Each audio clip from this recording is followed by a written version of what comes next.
So we have some breaking news right now. It says the person of interest in the UnitedHealthcare CEO Brian Thompson's fatal shooting was caught trying to use a fake ID at McDonald's. This person, he had a gun, silencer, 4 fake IDs, and other items consistent with what authorities were looking for in the case. He is now under arrest. I don't know this person's name, obviously, with all these different IDs. I'm not sure how quickly they will be able to get to the bottom of it. I don't know the motivation, anything like that. Somebody wrote right below it, I'm not believing this. Bro gone. This is a plant. Bro gone. I guess they were saying like he's unalived. This guy that they caught as a plant. Or maybe, or he could be gone, like he already fled, and they just trying to, grab somebody to save face in the law enforcement industry, huh? What do they sell at McDonald's? Where you need to show ID, alcohol and tobacco? Why do you need ID at McDonald's? Sausage, egg, McMuffin will always bring you down one way or another. ID at McDonald's? Yeah, I mean, they didn't say that. Oh, he was caught trying to use a fake. Yeah, I read. What? What's next for Daniel Penny after this not guilty verdict? First, though, we have more breaking news. I want to give an update now in the killing of the UnitedHealthcare CEO Brian Thompson, a man who matches the description of the gunman, has now been taken into custody in the state of Pennsylvania. Alexis McAdams has the update. Alexis. Hey, Harris. Well, we never know exactly how quickly these things are going to move. All morning, I've been in Central Park as these dive teams have been doing everything they can to find what I was told was the weapon because they couldn't track it down. Now, investigators and NYPD police sources, Harris, telling Fox News that they believe they found a man who matches that same description of the gunman who killed that CEO in Midtown Manhattan. They found him at a McDonald's in Altoona, Pennsylvania. Okay, that's like a 5-hour drive from where we are right now. We knew that the person of interest had possibly hopped on a bus and fled town. Now we're being told they believe they have that person of interest in Altoona, Pennsylvania. So we kind of talked about this earlier when I checked in with you. Person of interest, suspect, they're keeping it at person of interest right now, and they're just saying he matches the description. But not only does he match the description for people watching at home, he also, according to investigative sources who are telling Fox News, he had the weapon they believe was used in this murder in his pocket. So this is what happens, I'm told, from police, and it's still developing. But this person's at this McDonald's in Altoona. We've been putting these pictures out all across the country because it's been a nationwide manhunt. So they've been asking people, do you recognize this man in the photo? We want to talk to him. We think he was linked to this ongoing investigation. Well, somebody, Harris, said that McDonald's in Pennsylvania recognized him, called it into local police, and here we are right now. So if this ends up panning out and they are going to question this guy in Pennsylvania, we could have a huge break in this case. This comes as that CEO is having a private funeral right now in Minneapolis area where he was from. He was just in town for business where he was gunned down. Back out here live, the question is, what's the motive at this time? Could it be linked to his job? Yeah. What exactly all right, was Alexis, that all about? I want to bring my team in who's with me now so we can kind of work through all of Man, and I'm going to show y'all this other video that's been online because people have been in celebration of this, and to the point where they are meeting up dressed as the gunman and having a look-alike contest. Dead serious. So I'm gonna play that clip for y'all after this. Yeah. What exactly all right, was Alexis, that all about? I want to bring my team in who's with me now so we can kind of work through all of the great reporting that you've just done. A suspected assassin was located, seen, witnesses were able to make a match at a McDonald's in Pennsylvania. And so, Andrew, I come to you first because he'll be extradited back to New Jersey. I don't even know if you call it that because we basically have like one state down shore, like Jersey Shore. Like as you go far south in Jersey, it is Pennsylvania. So talk to me about what happens next to him. Well, he'll be undoubtedly extradited to New York. We have to make sure it's the right suspect, right? They have pieces right now that suggest that it's him. They're going to bring him back here, and then the prosecution begins, and that's a slow process. We can anticipate an indictment and other pieces along the way. How impressed are you by the fact that we didn't hear much about the DNA on the bicycle? All the places that we know there would be DNA. Even if he had on gloves, he had to sit. Right. He was doing all sorts of things. and leaving the backpack behind. No matter how careful you are, you're not perfect as a human being. How impressed are you that none of that really leaked into the public? None of what they were finding. And I know you don't want it to, but sometimes people find things out. Does that make this case against him stronger? Well, I think there's going to be a lot more that we learn about what the police actually had access to that they didn't let. You have one half of America going, it's about damn time. Finally, you got the other half of America going, I'm not sure it's really him. You know, me personally, I don't know. I'm just kind of leave everything in a balance to wait for the facts to come out to even conclude anything. But I will say, bro, it's cooked. Somebody says, I don't believe he was working alone, and I don't believe we'll ever find out who put him up to this, as usual. But I do believe that there are details about this situation that we aren't being told about as of, yet.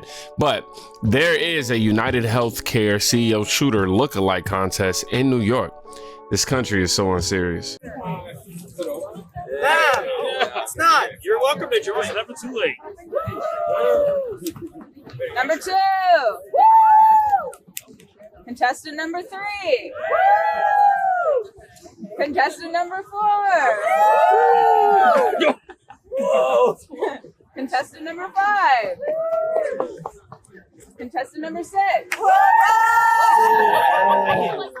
Contestant number 7. And contestant number 8. Yeah. I mean, I am the guy. It is the guy. It's him. It's really him. Yeah. I just got back from Atlanta. Atlanta. Hello. How you doing? All right, so the FBI can come out now. You got him. Got him. Where's my bike? Yeah. Get the hell out of here. Shooter? Yes. I won't say it too loud, but I need to know. I gotta know why you're standing here. I'm sorry. That's good. That's better than mine. Definitely him. I love it. What do I win? This is the first time.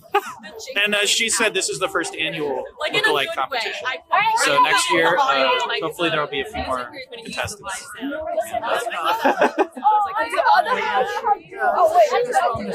Hi. How you doing? Choreography now? 5, 6, 7, 8.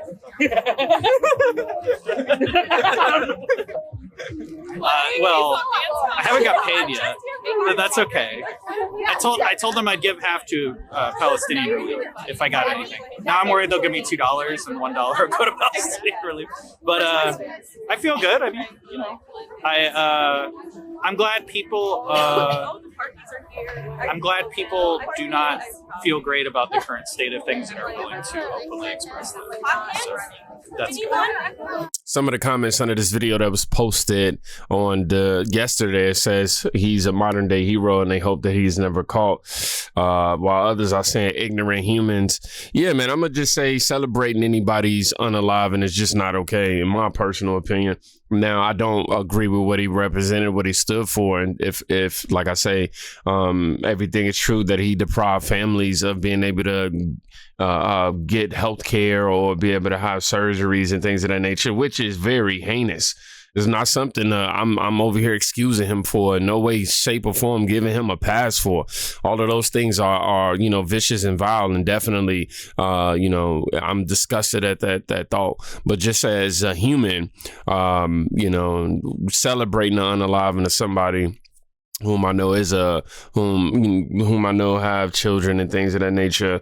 The children are definitely affected by this, and most people, in response to what I just said, would say, "Well, what about all the other children that were affected by this man and not him depriving all of these other families?" And it's just this big circle of, man, this is unfortunate. Don't mistake the country for trash. Somebody wrote, the innocence that folks ascribe to white criminals is disgusting. We all know that if the shooter was black, no one would be joking about this. They'd be asking for more cops on the streets and hoping this guy was under arrest. Somebody wrote, F all these losers who gathered together to celebrate a murder.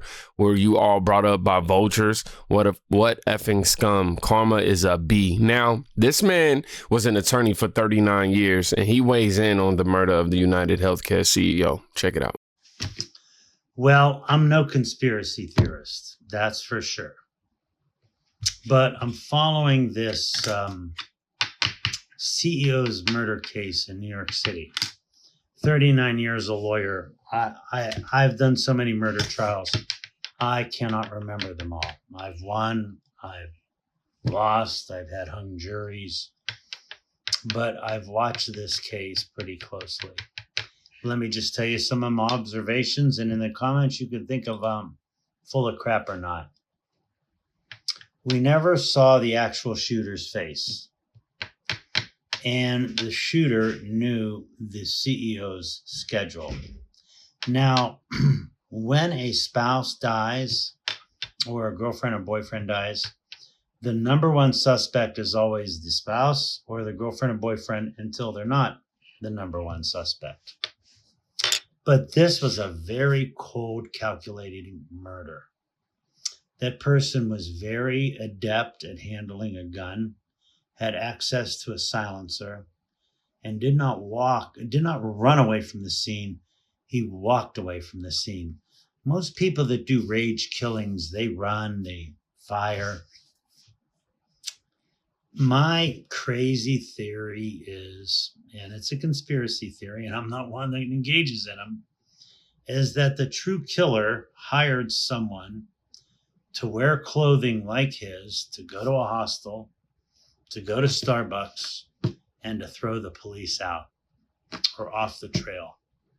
I could be wrong. Maybe it is that person who has a picture at Starbucks. But if you're so cautious not to have your face filmed as you're doing the murder, and you're so cautious to walk away from the scene, and you're so cautious as to use a silencer and know how to use it, if you practice all that cautiousness, are you going to be that sloppy to let your face be seen? Because you're videoed a lot. So this person that shot that CEO knew where the cameras were, knew his schedule, knew where to run, and knew where to run where there were no cameras. But yet we have a picture of the murderer. He was calculated in all those things, but somehow sloppy by walking into a Starbucks and staying at a hostel. I'm just saying, I think there's a little more to the story than what we're being told. Let me know what you think in the comments. I could be wrong. It's just my 39 years of experience talking. Now, this lawyer, man, he made some very, very valid points. And I have to say his experiences have allowed me, or, it would reveal what most of us wouldn't be able to see. And I gotta say, I'm thankful for that. He went from a black backpack to a tan backpack. I'm just saying, man, I think he's right. The whole thing is carefully contrived to throw the police off.